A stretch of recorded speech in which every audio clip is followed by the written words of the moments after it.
What's up, guys? Michaela Vernava, along with Jose Youngs of MMAfighting.com at Madison Square Garden, where we saw, quite honestly, a very surprising end to the fight for the BMF belts, with Nate Diaz losing via doctor stoppage. My first question, Jose, did you agree with that call?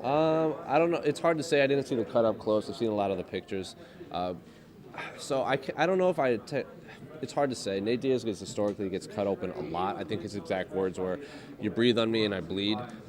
He gets that same cut over his eye almost every single fight, every single sparring session. He said he cut it open a couple weeks ago in a sparring session, and it reopened again. He's had worse injuries that the doctors have let him continue fighting. So it's a weird stoppage. I get why they stopped it, but if it was anyone other than Nate Diaz, I would say good stoppage, but it's Nate Diaz. He's fought through worse. You really felt the life just get sucked out of the building when that happened. It had been a good fight to that point, although I thought that Jorge Masvidal really dominated those first 3 rounds, but Diaz went on to say that he was really saving it for the last couple. It's easy to say that. Yes, it's easy to say now.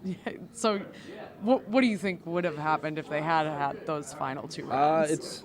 It's hard to say. Nate Diaz does historically perform excellently in the rounds 4 and 5. He did that against Conor McGregor. He did that in the Anthony Pettis fight. He really turned it on in the second half of the second round. And then the third round, that was only a 3-round fight, but he was getting dominated that whole fight. He did suffer a knee injury a couple weeks before this fight, so he wasn't allowed to run. So his cardio wasn't there. He said he didn't really have the cardio to carry him through the whole fight. He had to save it for the 4th and 5th round, and that's really why he got a lot of damage in the 1st and 2nd round, because he couldn't rely on what got him to the dance in the first place. So historically, Nate, if the old Nate would have performed excellently in round 4 and 5, but if that knee injury is true, again, it's hard to say. He didn't look great in that, especially in that second round. I think he got a couple 10-8s in there.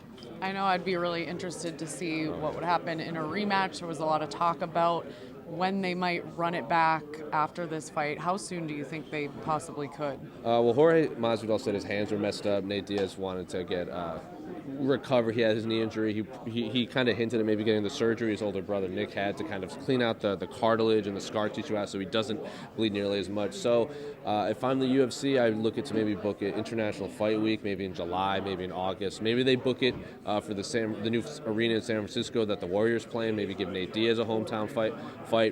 They want it. The fans want it. The celebrities and the crowd wanted it. The only man that matters is Dana White doesn't want it. So we have to, if you can convince him, I want that fight. That fight has to happen. 5-round fight again, but probably in the summer when both men have had time to recover. Why is it that Dana doesn't want that to happen? I couldn't tell you. It's the same thing as when Nate Diaz lost to Conor the second time. It was an amazing fight. According to UFC.com, it's the greatest fight of all time. It's 1-1. They need to do the trilogy. Everyone wants it but Dana White, and it's not happening. So I wish I could tell you the inner workings of Dana White's mind, but I can't. It's truly beyond words why he doesn't want this fight. It makes no sense to me. So that remains a mystery, but otherwise, Jose, thanks for the insight as Anytime, usual. guys.